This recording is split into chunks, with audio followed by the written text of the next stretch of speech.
Aujourd'hui, la transition écologique est au cœur des préoccupations des Français. Les priorités énergétiques de notre pays pour les 10 ans à venir sont établies par la programmation pluriannuelle de l'énergie.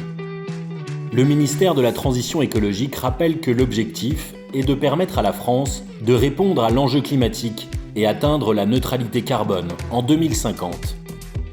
Avec de nombreuses actions concrètes, maintenir les aides incitatives pour l'installation de chauffage renouvelable, pompe à chaleur, chaudière biomasse, système solaire combiné ou raccordement à un réseau de chaleur existant. Assurer l'intégration des énergies renouvelables et de récupération dans les politiques, plans territoriaux et documents d'urbanisme.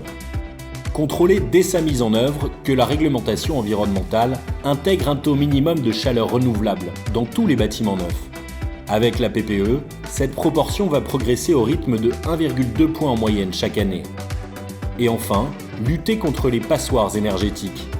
En 2023, la PPE ce sera aussi, sur la route, 1,2 million de voitures particulières électriques ou hybrides rechargeables, ainsi que 20 000 camions au GNV, ou encore 200 000 sites photovoltaïques en autoconsommation, dont 50 opérations collectives. L'ADEME, Agence de la transition écologique, est au cœur de ces actions.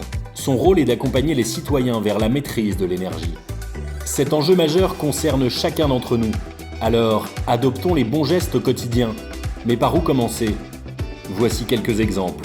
Baisser le chauffage de 1 degré, utiliser la touche éco de son lave-vaisselle plutôt qu'un programme intensif et bien fermer ses volets. Des gestes tout simples pour économiser jusqu'à 10% sur sa facture. Maîtriser son énergie, c'est aussi réduire son empreinte carbone. Et pour ça, les gestionnaires de réseaux Enedis et GRDF, ainsi que de nombreux fournisseurs d'énergie, proposent sur leur site internet des applications de suivi de la consommation.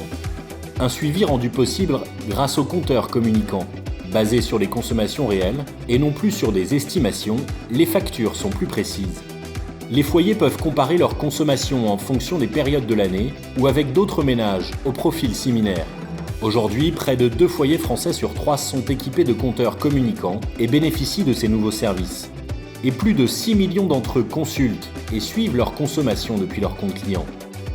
C'est un bon début. Les tiers sont également mobilisés. Collectivités, bureaux d'études, start-up, entreprises du monde du numérique, associations, tous ces acteurs développent de nombreux services dédiés à la maîtrise de l'énergie. Et ça, c'est une bonne nouvelle. Le Data Challenge met en lumière ces différentes solutions à destination des Français.